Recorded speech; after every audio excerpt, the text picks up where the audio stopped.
बड़ी खबर इस वक्त आपको बता दें कि नीट पेपर लीक का मामला अब सीबीआई के पास है। अब सीबीआई करेगी नीट पेपर लीक मामले की जांच। वजारत तालीम ने ही लिया है ये बड़ा फैसला। साथ ही एनटीए डीजी सुबोध सिंह को ओहदे से भी हटाया गया है। प्रदीप सिंह खरोला को एनटीए की कमान सौंपी गई है। तो बड़ी और अहम खबर इस वक्त आपको बता रहे हैं। नीट पेपर लीक मामले की जांच अब सीबीआई के पास आई है। अब सीबीआई इस मामले में जांच करेगी। अब नए सिरे से सीबीआई की तरफ से इस पूरे मामले की जांच की जाएगी। लगातार मांग भी उठ रही थी कि नीट पेपर लीक मामले की जांच सीबीआई से कराई जाए और अब ये बड़ा फैसला लिया गया है। वजारत तालीम ने लिया है ये बड़ा फैसला। साथ ही एनटीए डीजी सुबोध सिंह को भी ओहदे से हटा दिया गया है। प्रदीप सिंह खरोला को एनटीए की कमान सौंपी गई है। अब किस तरीके से जांच इस मामले में आगे बढ़ती है ये देखना होगा। लगातार इस मुद्दे पर कई गिरफ्तारियां भी अब तक हो चुकी हैं।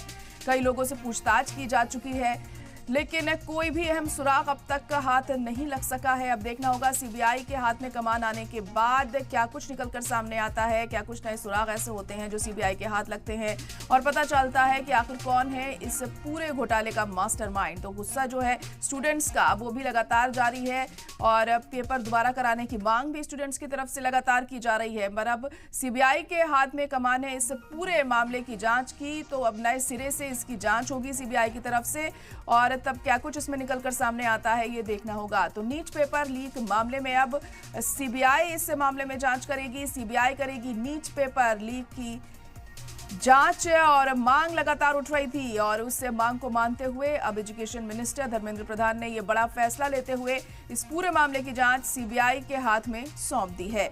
इसके अलावा एनटीए डीजी सुबोध सिंह को भी उनके ओहदे से हटा दिया गया है, क्योंकि एनटीए पर भी लगातार सवाल उठ रहे थे। एनटीए ही ये एग्जाम कंडक्ट करवाता है और इसमें कहीं ना कहीं एनटीए की मिलीभगत भी हो सकती है। तमाम ऐसी चीजें सामने आ रही हैं। लापरवाही साफ तौर से एनटीए की देखने को मिली है और तमाम सवाल एनटीए पर उठाए जा रहे थे। इसी के मद्देनजर अब एनटीए डीजी सुबोध सिंह को ओहदे से हटाया गया है। प्रदीप सिंह खरोला को एनटीए की कमान यहां सौंपी गई है।